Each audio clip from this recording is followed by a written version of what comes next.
Então, para a palestra de hoje, a gente convidou a professora doutora Marta Celina Linhares Salles, e hoje ela vai trazer o título Enclaves Úmidos, o clima condicionando paisagem de exceção no semiárido brasileiro.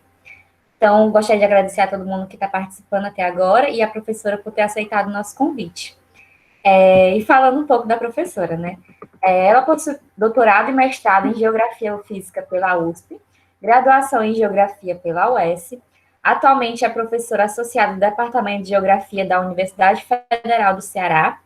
É professora permanente do PRODEMA UFC e do Programa de Pós-Graduação em Geografia da UFC.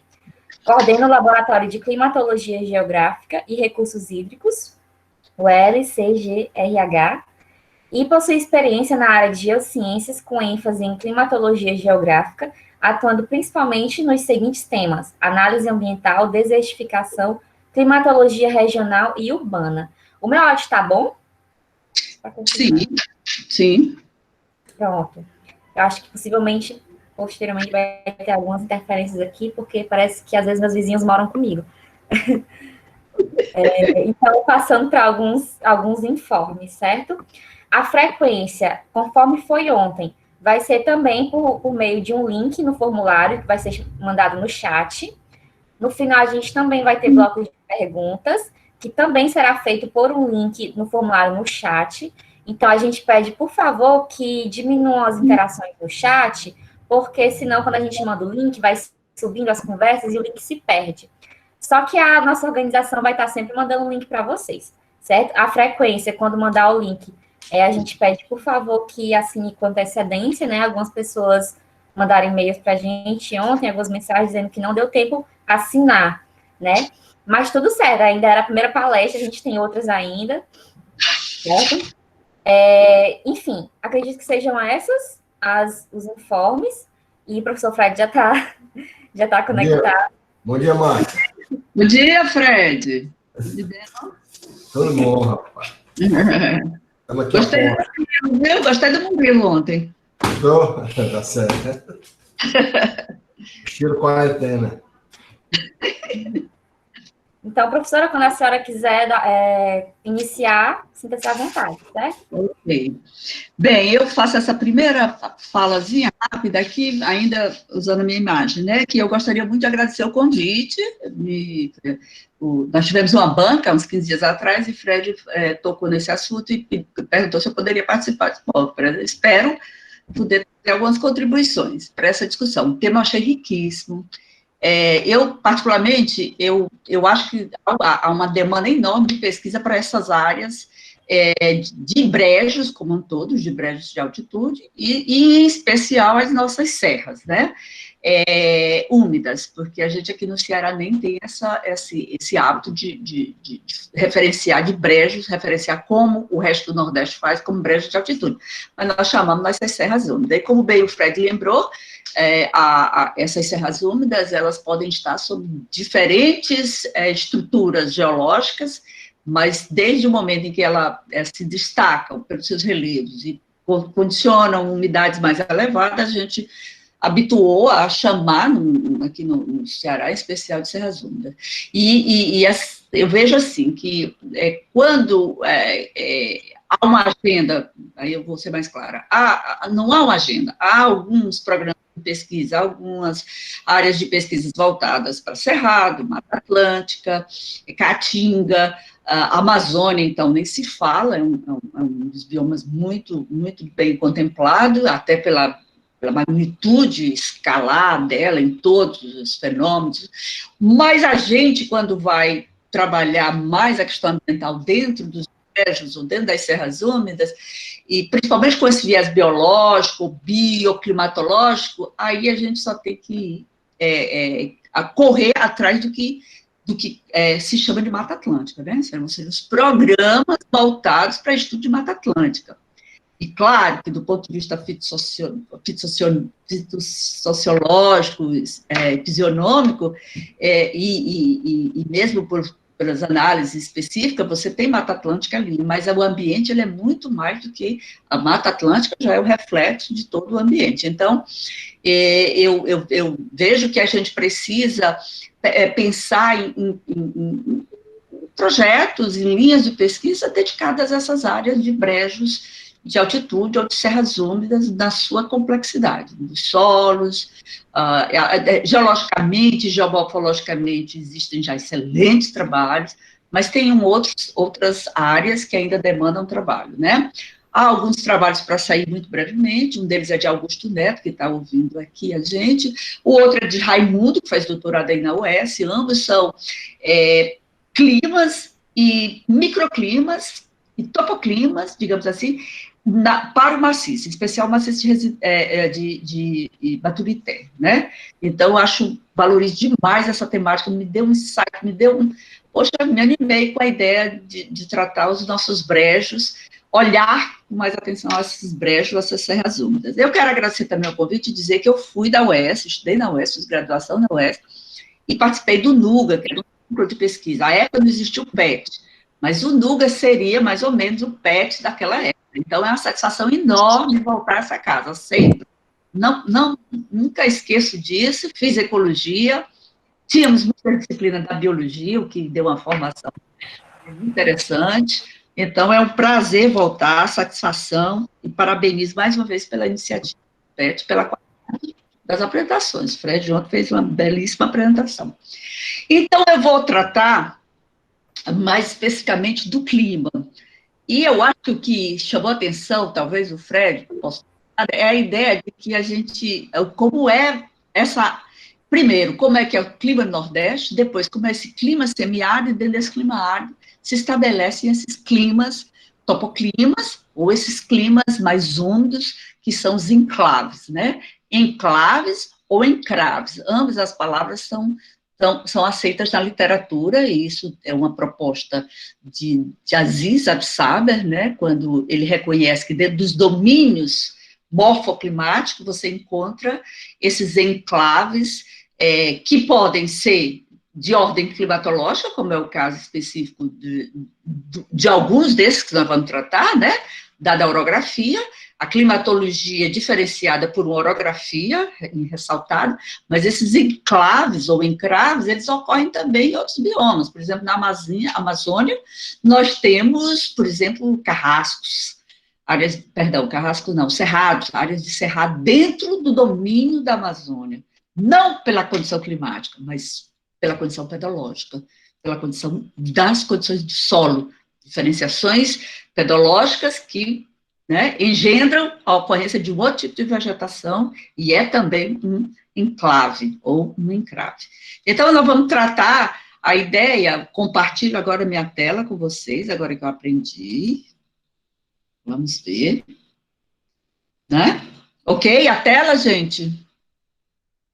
Sim, professora. Tá tudo ok. Ótimo. Obrigada. Você responde porque agora eu não dou conta da tela e da reunião tudo junto, não. É muita coisa.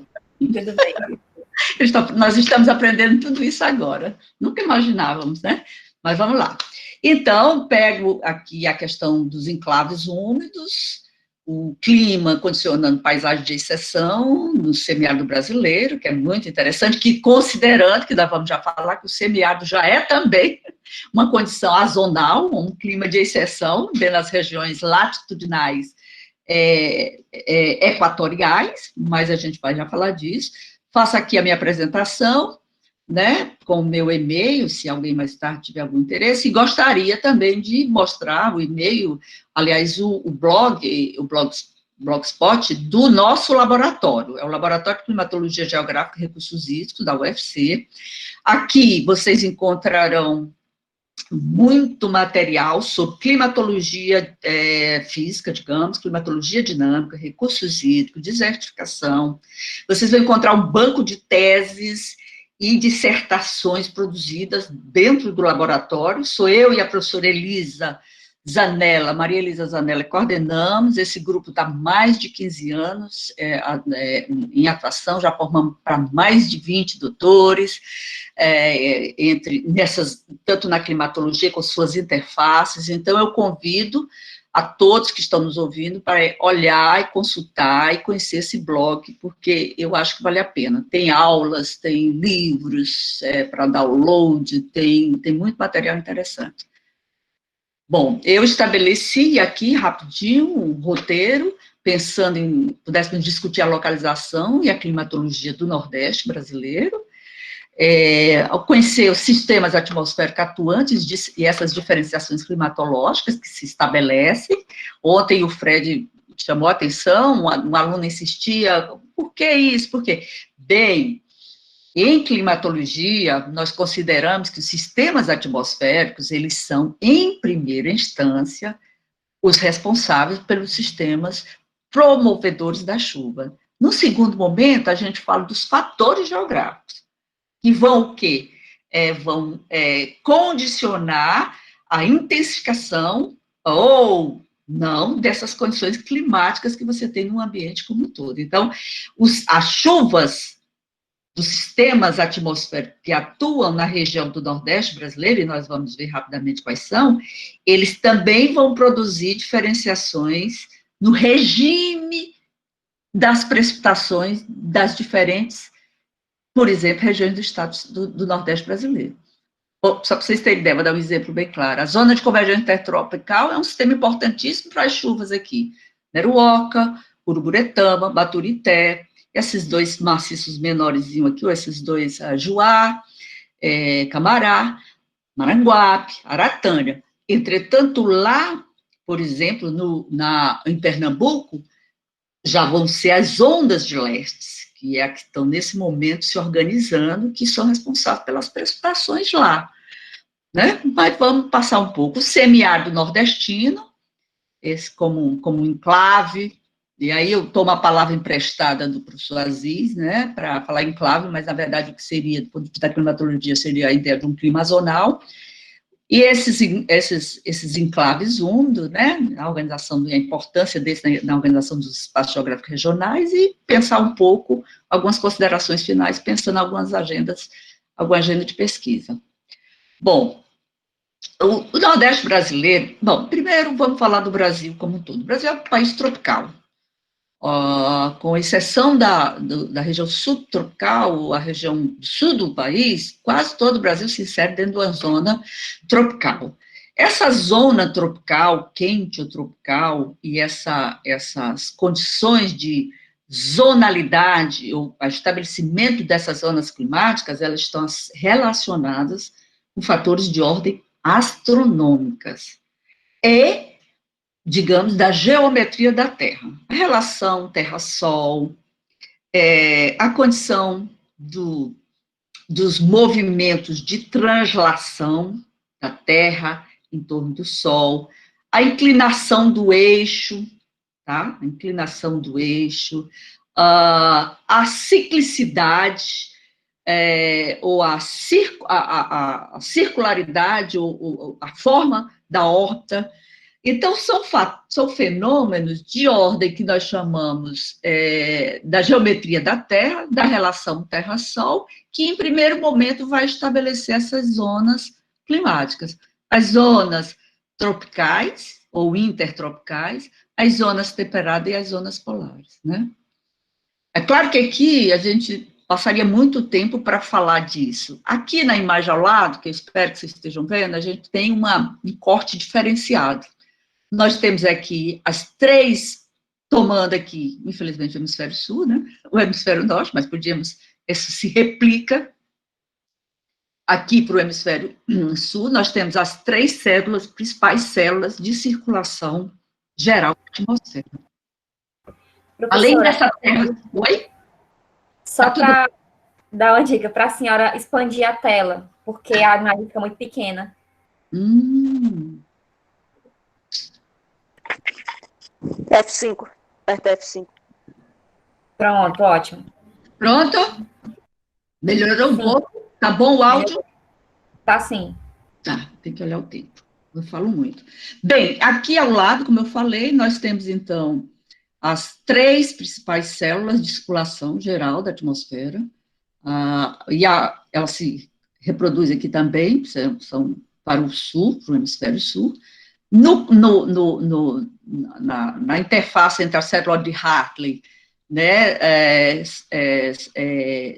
célula de Hartley Norte e a célula de Hartley Sul, você tem a formatação da zona de convergência intertropical. Eu só quero chamar a atenção a vocês uma coisa, viu, gente? Então, nós estamos realmente na zona intertropical, e aí se insere o Nordeste brasileiro, e aqui eu queria que depois a gente olhasse o que vai acontecer aqui, nas latitudes de 30 graus norte-sul, tá? E por que, nesse sentido, o semiárido brasileiro também se torna um sistema azonal, um clima azonal, porque nós estaríamos aqui, são nessas regiões, prioritariamente de 30 graus de latitude norte e sul, dado aos ventos, né, ao ramo aí, descendente da célula de Hartley e da célula de ferro, que se formam os principais desertos do mundo. Os grandes desertos do mundo vão estar nas latitudes aqui, Trópico de Câncer, aqui em cima, e Trópico de Capricórnio, no hemisfério sul. Isso é importante. Então, aqui também nós temos outra imagem, e também mostrando o sistema geral de circulação da atmosfera, né? Aqui entram outros fatores, como a força de Coriolis, para forjar o deslocamento e a formação de grandes áreas de pressões atmosféricas que vão organizar, basicamente, todo o clima do planeta, né? Isso é importante. Eu tive a curiosidade de pegar essa imagem ontem, aqui ao lado, que é uma carta sinótica. Ela é de ontem, do dia 8, meu dia Zulu, isso é a hora Zulu, lá você diminui 3 horas, você tem a hora quinta, às 9 da manhã de ontem, nós tínhamos essa configuração. E vejam aqui, chama a atenção a vocês aqui em cima, a zona de convergência intertropical, tá?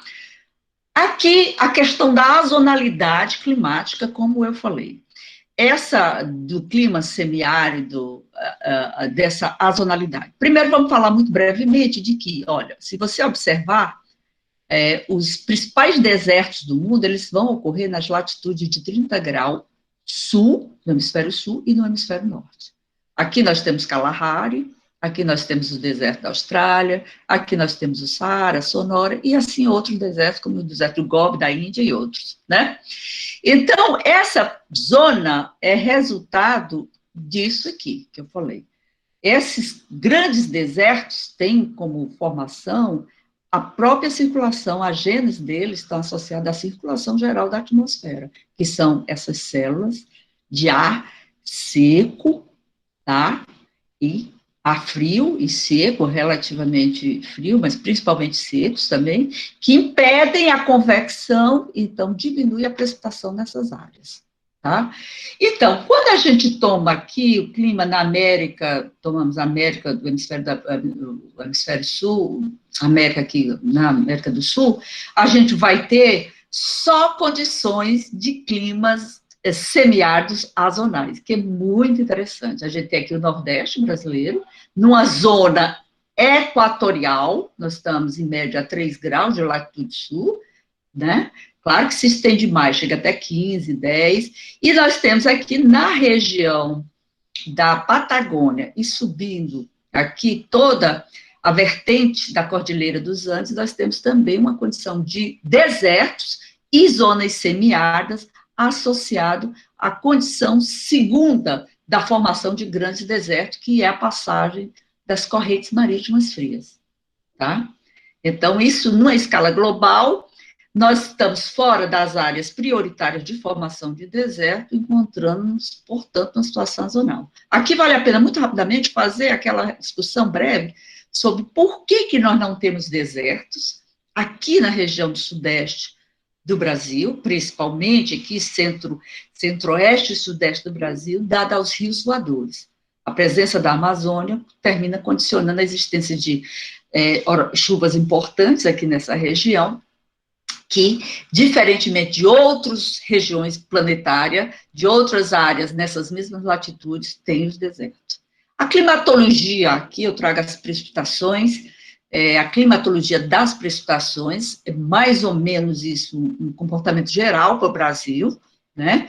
Vamos tomar aqui o outono, nós nos encontramos no outono, daqui a pouco mais de, hoje, pouco mais de 10 dias, há 10 dias, proximamente, nós entramos no inverno. É possível a gente ver aqui os volumes, a linha de baixo mostra os volumes de precipitação. O outono ainda tem uma precipitação importante para nós. O nosso sistema de chuva aqui no Nordeste é predominante, norte do Nordeste, que eu já vou mostrar a vocês que esse comportamento não é para todo o Nordeste brasileiro. O norte do Nordeste brasileiro, ele tem a precipitação, que é a sua quadra chuvosa, que se estabelece do verão, ainda no verão, em fevereiro, março, abril e finaliza no outono, em maio, né, ainda no outono. O inverno, como disse, já vai, então, as precipitações no Brasil inteiro são bastante reduzidas, isso se reproduz, entra um tempo seco, aqui as preocupações passam a ser mais com geadas no sul do Brasil, do ponto de vista climatológico, obviamente, e as queimadas no Brasil todo. É um período agora, até setembro, onde os focos de queimadas, né? No verão, aí sim, nós já temos uma configuração bastante diferenciada, né? Aqui, na nossa região norte, nordeste do Brasil, nós ficamos com pouca precipitação, entretanto, há uma precipitação mais importante aqui, perdão, nós começamos com a precipitação, aqui praticamente sem precipitação, aqui nós vamos ter já uma expansão da equatorial, né, da massa equatorial continental, que mais é a partir daqui do verão, final da primavera e começo de verão, que ela vai começar a se expandir para formar um sistema importante, que é a zona de convergência do Atlântico Sul. Então, isso é um quadro geral das precipitações em termos de, considerando a sazonalidade, as estações do Brasil. Aí eu entro aqui nos sistemas atmosféricos, causadores de chuva que atuam no Nordeste, porque aí mais especificamente a gente vai chegando no Nordeste brasileiro. Todos vocês já ouviram falar da zona de convergência intertropical, que é exatamente essa imagem, ela é muito didática. Nós tomamos aqui um gráfico, como se eu tivesse, imagina, aqui os alísios chegando, né? Os alísios aqui de Sudeste, os alísios aqui de Nordeste chegando, aqui com o volume de calor, há uma evaporação muito grande, calor latente, muito calor latente liberado, a formação de uma banda de nebulosidade muito importante, que é exatamente a zona de convergência intertropical. Daí porque dizemos que ela está associada aos ramos ascendentes das células de Hadley de ambos os hemisférios.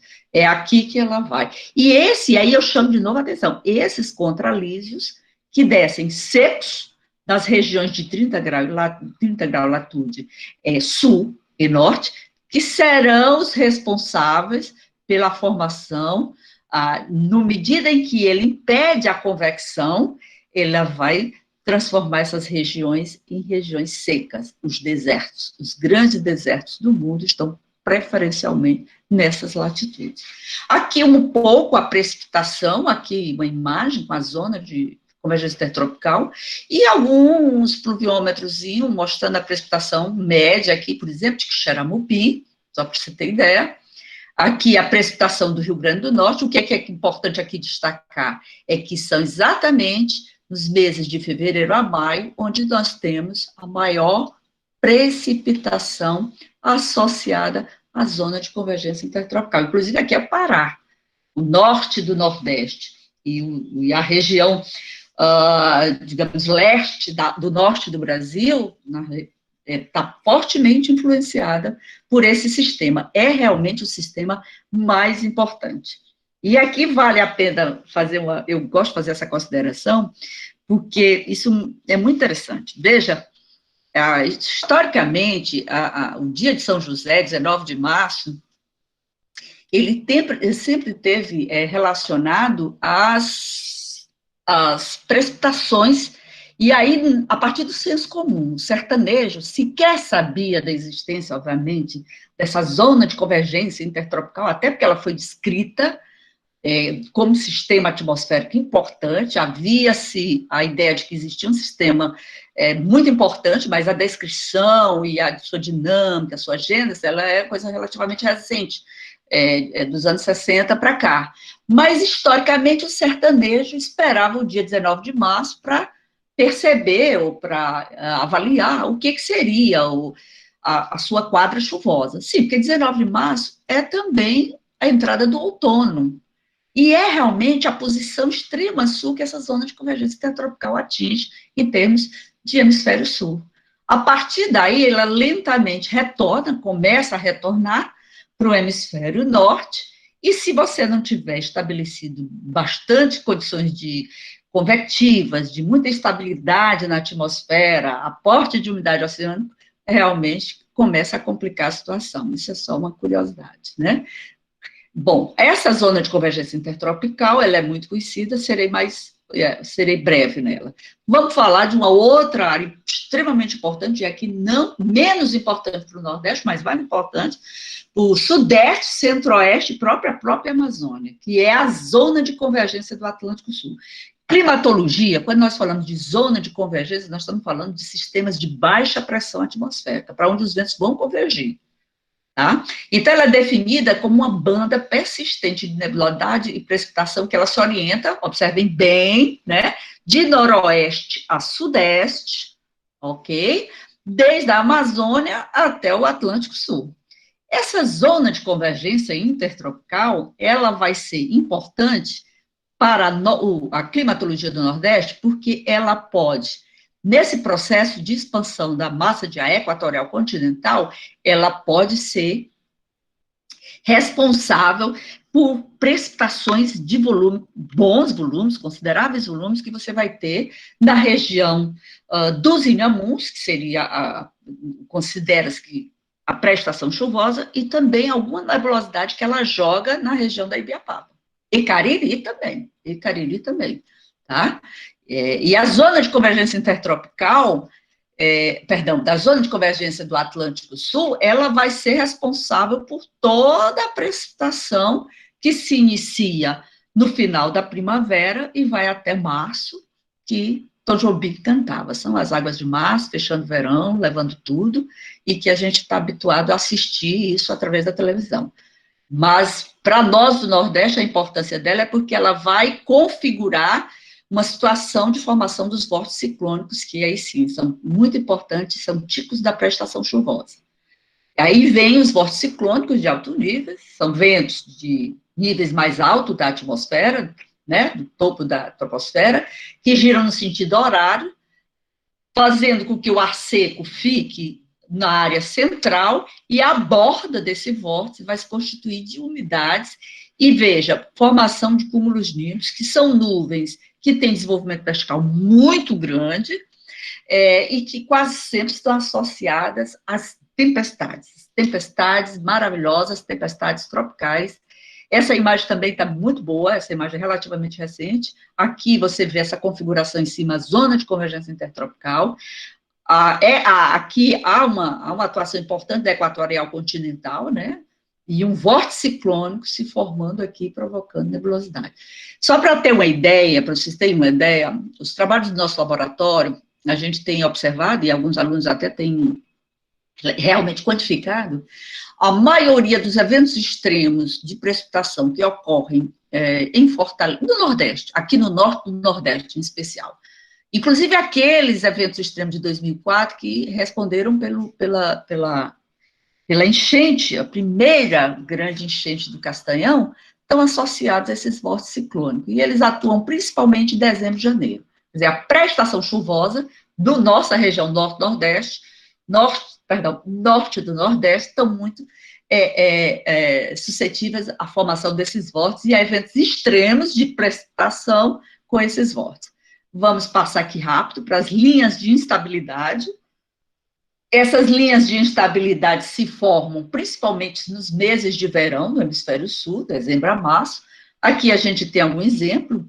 Essa imagem é aqui do GOES, mostrando uma sinalização da chegada, são pulsos que saem da África, né? Nebulosidade importante que sai da África, e que aqui elas se organizam na forma de linha, daí porque elas são chamadas de linhas de estabilidade, né? Mas elas podem também influenciar nas chuvas do litoral norte, também do nosso nordeste e das regiões subjacentes. Essas ondas de leste, que estão agora, é o período em que elas estão mais formatadas, essa imagem, aproveito aqui para divulgar infelizmente eu não pus aqui, mas eu gostaria de divulgar que é um site, e eles estão no Facebook, que é um laboratório maravilhoso, coordenado pelo professor Humberto, da Universidade Federal de Alagoas, chama LAPS, Laboratório de Análise de Imagens de Satélite. Eles têm feito, ele usa, diferentemente do que o pessoal do INPE prioritariamente usa, ele usa o satélite meteorológico europeu, o Meteosat. A vantagem do Meteosat é que, para nós do Nordeste brasileiro como um todo, ele é espetacular, porque ele é um satélite geoestacionário, está exatamente na latitude zero com a longitude zero. Então, ele está fixo, como ele é geoestacionário, né, que eu falei, ele acompanha o movimento de rotação da Terra fixo nessa latitude e nessa longitude. Então, ele margeia muito bem essa área toda aqui do Atlântico, que interessa muito, vou já mostrar para vocês, na definição das nossas condições de precipitação. Essa imagem do dia 7, um dia anterior, quer dizer, domingo, às 7h50 da manhã, nós tínhamos uma massa de ar seco, mas nós tínhamos os sistemas aqui das ondas de leste chegando, ao mesmo tempo áreas de instabilidade do norte, e ele ajuda até, aí, uma dica para os alunos que têm interesse em interpretação de imagens satélites, meteorológicos, né? Mas os satélites meteorológicos são diferenciados dos satélites comuns, que vão fazer análise de recursos de um modo geral, desde a altimetria, onde eles ficam, tudo bem diferente. Ele ajuda você a aprender a começar a identificar. Eu sugiro que vocês olhem esse site, e aqui. E aí, as ondas onda de leste, né? E aí eu trago sistemas de brisa, considerando que ontem o Fred foi muito feliz quando disse que não é a questão só da altimetria que vai forjar a existência desses brejos de altitude, não. A exposição e a proximidade do litoral, ele vai ser fundamental por conta da ação dessas brisas marítimas, desses sistemas de brisa marítima. E nós vamos já ver que dentro dos próprios brejos, considerando a dissecação do relevo, você vai ter conjuntos de brisas também, que não são brisas marítimas e terrestres, mas são brisas de vale, de fundo de vale, de encosta, que veremos já já. Então, praticamente, esse sistema, se eu esqueci algum, talvez, mas os mais importantes seriam esses, né? Eu gosto muito dessa imagenzinha, porque ele fala uma coisa que é a previsão e monitoramento. Você veja o que acontece aqui, olha, em dezembro e janeiro, para a região do Nordeste como um todo, né, você tem as chuvas da pré-estação, né, que aí é o que nós estávamos chamando, aí tem os sistemas meteorológicos principais, são as frentes frias, e os vórtices ciclônicos, e esses vórtices ciclônicos, lembrando, associada à ocorrência da zona de convergência do Atlântico Sul. Previsibilidade baixa. Então, a pré-estação chuvosa, a gente vai estar sempre com uma previsibilidade baixa. Quando, entretanto, já entra o fevereiro a maio, o que nós chamamos a quadra chuvosa, realmente, a estação das chuvas, propriamente dita, aqui, você tem, principalmente para o Nordeste, lembra, para o Norte e Nordeste, nós temos a zona de convergência intertropical, que hoje, na atualidade, a previsibilidade é muito boa, porque a gente acompanha, através da temperatura da superfície dos oceanos, o que está acontecendo no Pacífico, e aí saberemos se há El Niño, Laninha, ou se há uma condição de neutralidade do Pacífico, mas também se pode observar o que acontece aqui, da diferenciação entre o Atlântico, no hemisfério norte, as temperaturas da superfície do Atlântico no hemisfério norte, e as temperaturas do Atlântico no hemisfério sul. E para maio e junho, é o que nós estamos acompanhando, essa imagem que acabei de mostrar, do dia 6, as chuvas de pós-estação, ondas de leste. E é interessante que essas chuvas de pós-estação, aqui para nossos brejos, para as nossas serras úmidas, elas vão ser interessantes, apesar da previsibilidade baixa. Esses sistemas atuando diferentemente, né, e aqui, o que leva? Leva a uma climatologia diferenciada. Nós temos uma diferenciação, tanto no volume de meses de chuva, nós temos, por exemplo, aqui, nós vamos de um semiárido que tem 6 meses sem chuva, tá?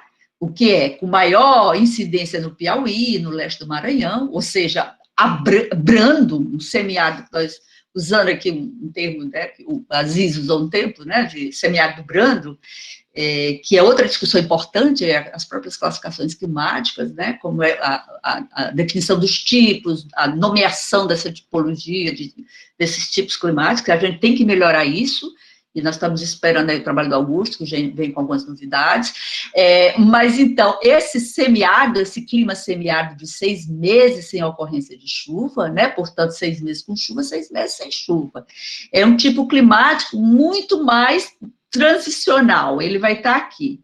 Observe, se vocês estiverem conseguindo ver bem o mapa, ele vai estar aqui na região de transição da área nuclear do semiárido para a Amazônia, para as zonas de transição da Amazônia. É muito confortável isso. Para vocês terem ideia, nós só encontramos essa condição aqui no Ceará, basicamente em Ibiapaba, em São Benedito, Bajara, Ibiapina, é que você encontra essa situação de 6 meses sem chuva e 6 meses, portanto, com alguma precipitação significativa. A segunda condição vem esse de 7 a 8 meses. Então, aqui esse laranjinha aqui, vamos chamar um amarelinho claro, um laranja, né? E aí você tem, ainda é um semiárido brando, mas já começa a ter um número de meses secos. Por que, professora, a importância de pensar em número de meses secos? Porque isso vai definir a disponibilidade hídrica de água no solo, para a planta, para os processos de formação de solo, para o uso, para a gestão. É muito importante. E aí eu vou logo, para a gente ganhar tempo, eu vou logo aqui nesse núcleozinho aqui, danado. Cabaceiras, na Paraíba, 11 meses secos. 11 meses secos. Eu tenho uma imagem muito boa, devia ter trazido, mas nós temos aqui em Irauçuba, uma condição também de 11 meses seco. Quando você aplica o balanço hídrico, você tem 11 meses. Então, são condições diversas, gente. Uma coisa é eu ter 6 meses com precipitação, outra coisa é eu ter... E não é precipitação em si. Aqui a análise, por isso que eu trabalho muito com balanço hídrico, porque uma coisa são os volumes de precipitação, os valores das precipitações, a intensidade das precipitações. Outra coisa é o que efetivamente vai ficar no solo, que é o balanço hídrico dos solos, porque isso sim é o que vai ser resposta, tanto em termos fitogeográficos, como pedogenéticos, e também que pode se estimar, através do escoamento, do runoff, que é o excedente do balanço hídrico, aí você vai poder estimar o que é possível, que está disponível para recarga daquilo que são os nossos principais aparatos, vamos dizer assim, estruturais para viver no semiárido, que são os açudes. Às vezes começa a chover, a pessoa, o açude não sei. Não, o açude vai ser o último a encher, vai precisar repor a água do solo, vai precisar encharcar esse solo, gerar um escoamento, excedente escoar, até chegar aos açudes. E, portanto, isso é muito importante. Desculpe aí. E, finalmente, aqui, como eu falei, Cabaceiras, que é uma situação também muito interessante, parecido com Irauçuba. A Cabaceiras, além de estar inserida dentro dessa região semiárida, aqui, Cabaceiras, ela ainda está no sotavento, né, numa região de sotavento, que também...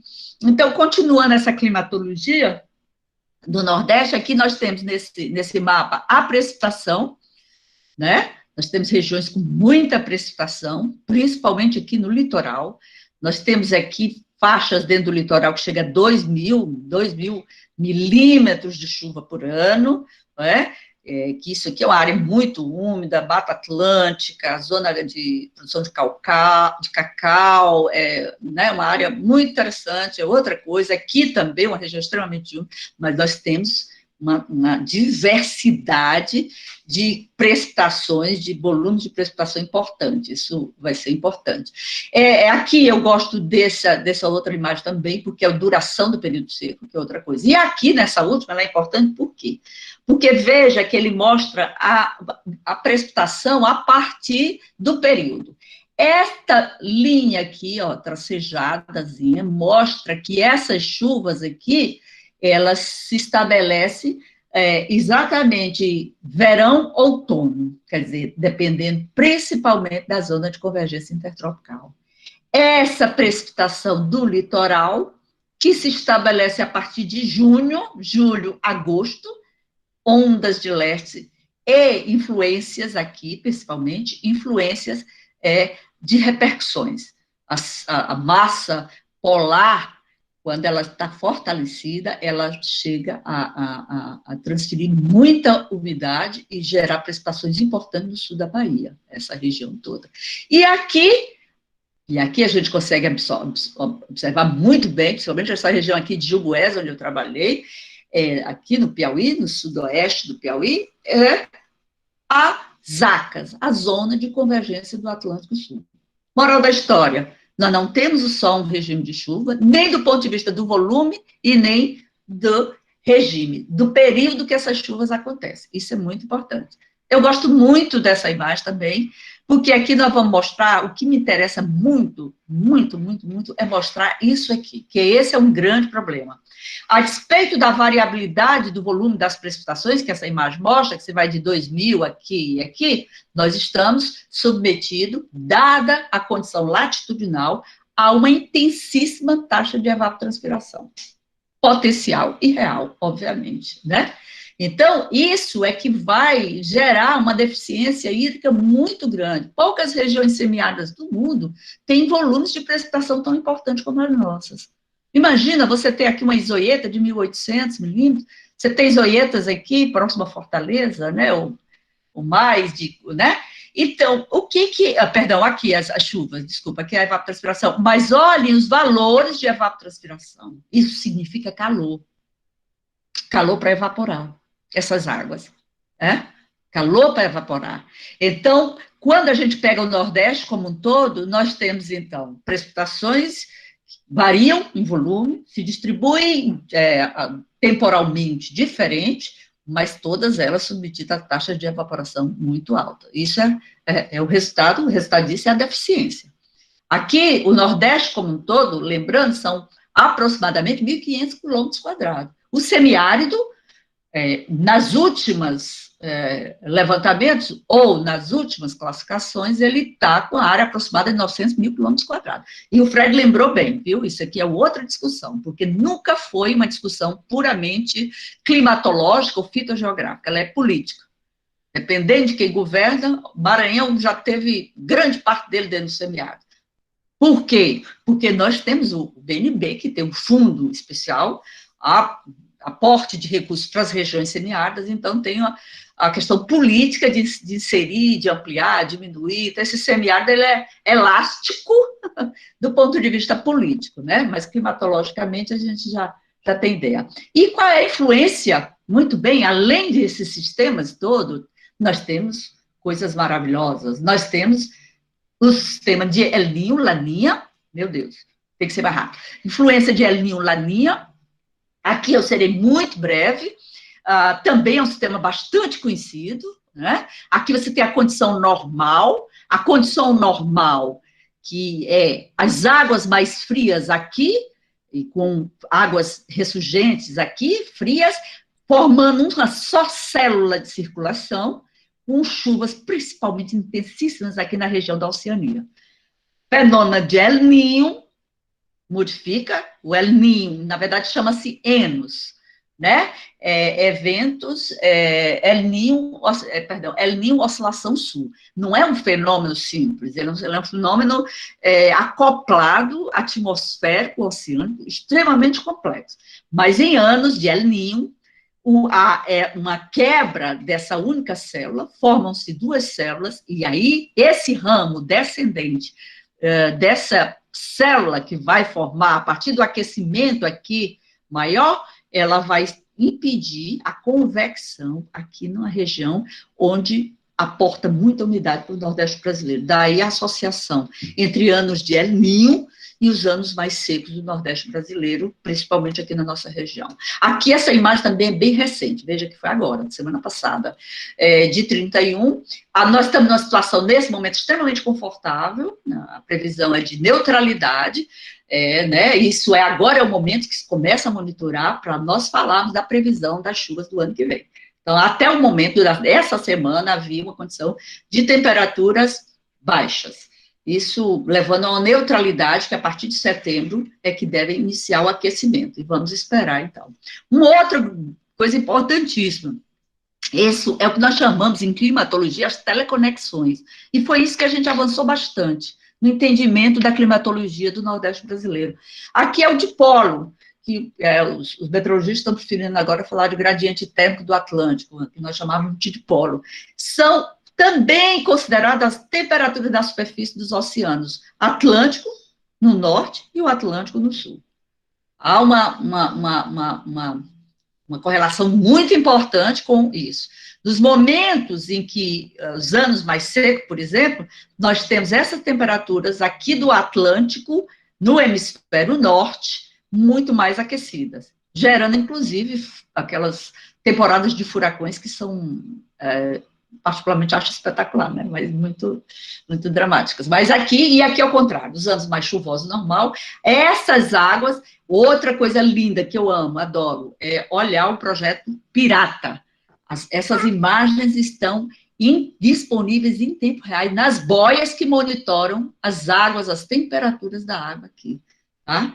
Vamos devagar. E essa seca, tá vendo como é complicado?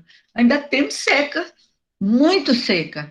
Por que essas secas se estabelecem aí? Exatamente porque, como deu para vocês perceberem, não há um só sistema atmosférico, nem que se origine aqui e nem que finalize totalmente aqui.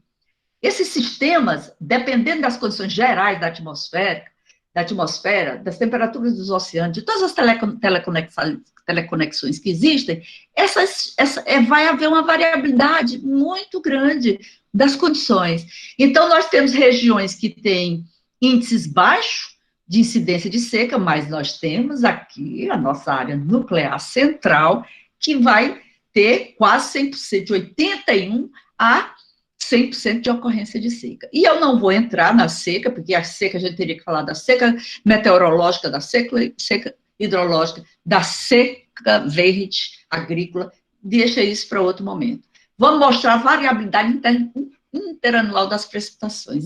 Isso sim. Toda a região, olha, nós chamamos drylands, no mundo todo se trata por drylands, essas terras semiáridas secas, elas são diferentes dos desertos. Do ponto de vista biológico, elas são realmente diferentes dos desertos. E a variabilidade, ou seja, um ano chove muito pouco, é a característica, uma alta variabilidade pluviométrica das regiões semiáridas do mundo todo, é o que caracteriza essas regiões. Então, veja, vamos tomar aqui só essa última seca, que finalizou-se em 17. Essa imagem vem até 15, e olha o que nós temos abaixo do que essa linha pontilhada que representa os valores médios, né? Então, o quanto essa linha subiu ou desceu, se afastando daquilo que é normal. Já sei que o tempo já está. Aqui, só para mostrar, o Fred já havia mostrado essa imagem ontem, aqui estão os brejos importantíssimos, eu acho que a gênese desses brejos, do ponto de vista da geologia, da tectônica, foram bem.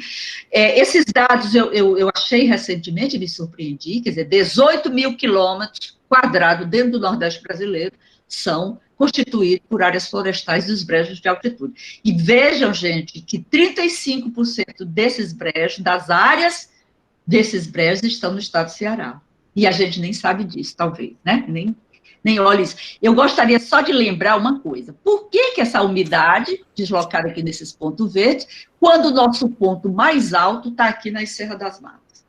Aí o Fred lembrou, é a exposição e a distância, é o fenômeno da continentalidade.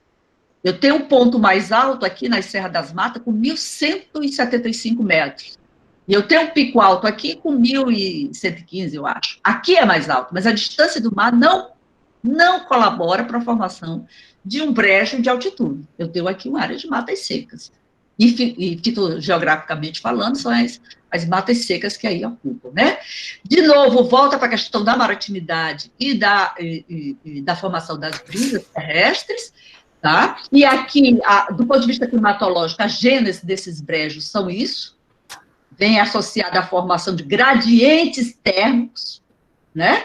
Aqui você tem fenômenos a chuva orográfica, obviamente ela vai ser, o fenômeno da chuva orográfica vai ser o principal responsável pela essa umidade maior, forjando a existência também de ambientes que, para nós, aqui da geografia, muito caros, que é o barlavento e o sotavento. Esse sotavento também é extremamente complicado. Se eu volto bem aqui, eu sou capaz de mostrar a vocês que atrás de Baturité eu tenho um canidé, um sotavento que o ar extremamente. Atrás da Meruoca, eu tenho uma área seca. Atrás aqui de Uruburetama, eu tenho Irauçuba. Então, esses núcleos, cabaceiras, também é a mesma coisa. Então, se esses brejos úmidos se formam, no sotavento se formam pequenos, micros desertos, que dependendo da escala você não consegue sequer mapear, né? Nós temos internamente também, do ponto de vista da climatologia desses brejos, são o comportamento. Isso tudo se dá, obviamente, pelo gradiente de pressão, a diferenciação de pressão que se estabelece, que é o que movimenta todo tipo de vento, todo tipo de brisa, vento, em qualquer escala que seja, é o gradiente de pressão, mas isso aqui também serão fatores importantíssimos no compartimentação ambiental dentro dessas áreas. Esses ventos que nós chamamos de vale, de montanha, ou anabáticos, catabáticos, né? E aqui, só para finalizar, a Cacimba Salgada é uma fazenda onde a gente pesquisa há mais de 20 anos farão agora, 2020, que nós pesquisamos a recuperação da vegetação nessa área, né? Através do isolamos áreas aqui de pesquisa. Mas essa região aqui, a Iraruçuba, a cidade de Iraruçuba está aqui, mas nessa região especial aqui, para vocês terem ideia, as chuvas aqui são da ordem de 350 milímetros por ano, com uma taxa de variabilidade interanual muito, muito grande, né? Então, há muita coisa a falar sobre a climatologia desses brejos. Nós precisamos agora aprofundar esses estudos para que entendamos melhor a partir dessa possibilidade de otimizar recursos, de entender o que do que tem que ser preservado, o que tem que ser... O Fred chamou a atenção para a questão das unidades de conservação. Nós temos, basicamente, a APA, né? Dentro desses brejos, dessas serras úmidas, o que não é bom, nós sabemos, quem conhece a legislação e quem conhece a dinâmica de tudo isso, sabe que as APAs, elas são muito frouxas, para usar a expressão assim, mais popular, muito frouxas. O que precisaríamos também seriam de unidades de conservação integral. As RPPN têm ajudado muito para algum desses brejos, Baturité, a gente vê Meruoca, mas teríamos que pensar também, né? Enfim, há muitas coisas a serem pensadas e a serem detalhadas do ponto de vista da climatologia e penso que também dos solos dessas áreas e da fitogeografia e fitossociologia. Me estendi muito, agradeço e peço desculpas, é que eu falo muito.